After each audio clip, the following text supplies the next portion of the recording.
欢迎继续来到新闻的现场。食饭时间，手路菜同款要带大家来食无共的手路料理。来看到平湖在地名产，也就是仙人掌，在地人讲是八仙掌或者是红巷翅。即马有人研究开发，摕来做胖，也有做圆箍仔胖，变做是社区的特色。即马特别热市，嘛伫市面上卖较无货，变做平湖在地特色的伴手礼。 师傅真熟悉咧烂面菜，这个面菜乃无同款，粉粉的姜仔色特别醒目。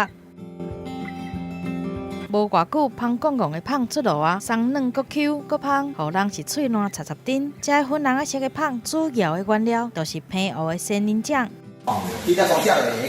规山片的仙人掌是平湖有名的景观，嘛做出真侪特色的商品。除了仙人掌冰，五德社区嘛利用仙人掌来制作仙人掌的食胖、甜箍仔胖、甲葱仔饼这特色的美食。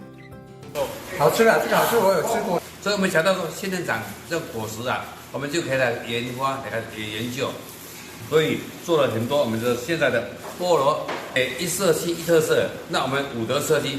真的做很到位，也很成功。社区的发展结合在地特色，将仙人掌的酸甜滋味，甲粉红色的色水，变做游客上喜欢的伴手礼。记者综合报道。